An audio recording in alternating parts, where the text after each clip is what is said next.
नमस्कार मंडळी, स्वागत आहे तुमचं साई लक्ष्मीज रेसिपी चॅनलवर। आज आपण बनवणार आहोत आंबट गोड चविष्ट अशी चिंचेची कढी। ही कढी भातासोबत खायला एकदम भारी लागते आणि खूप कमी वेळात तयार होते। चला तर मग सुरुवात करूया।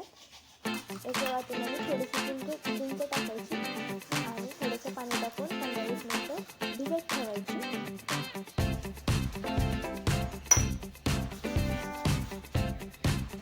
चिंच आपली भिजून तयार आहे। तिचे असे हे थोडेसे दोरे निघतात, ते काढून घ्यायचे साईडला, स्वच्छ करून घ्यायची सगळी चिंच।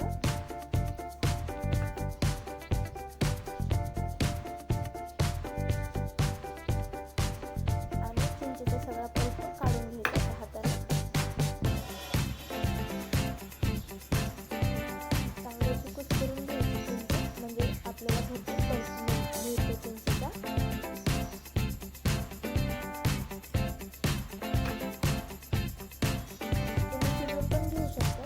भिजवली, माझ्याकडे वेळ होता, तुमच्याकडे जर वेळ नसेल तर तुम्ही शिजवून घेऊ शकता चिंच।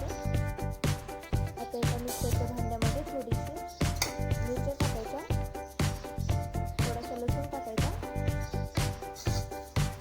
आता बारीक करून घ्यायचं।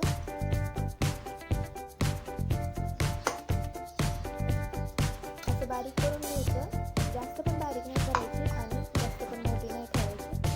तर आता एका पातेल्यामध्ये चिंचेचा आपण मगाशी काढलेला पल्प थोडं टाकायचं, थोडं टाकायचं आणि साधं पाणी थोडंसं टाकायचं, कारण चिंच खूप आंबट असते ना, थोडं टाकायचं।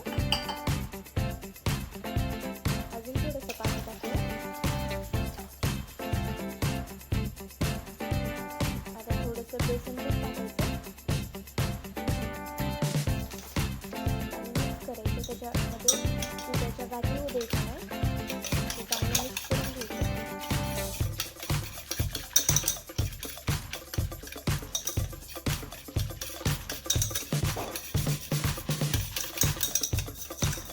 मीठ व्यवस्थित मिक्स करायचं, कारण गाठी पण होतात त्याच्यामध्ये पिठाच्या, म्हणून ते चांगलं नाही लागत। अजून थोडंसं टाकूयात पीठ,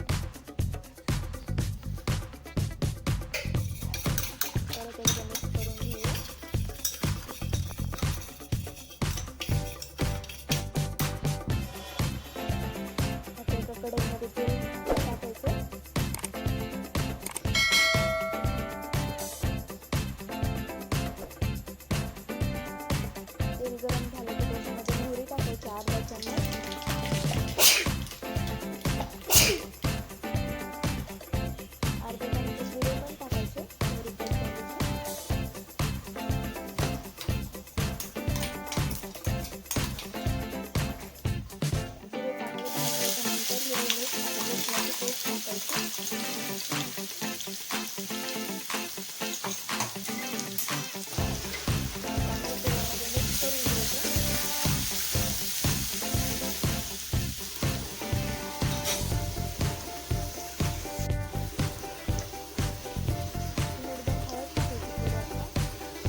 कमी करून 5-10 मिनटं असं उकळी येईपर्यंत शिजू द्यायचं.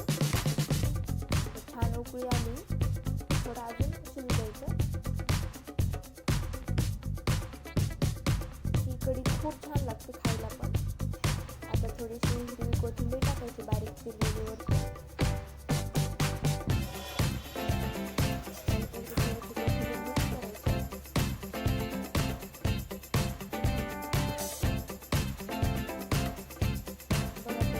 छान कलर आलाय.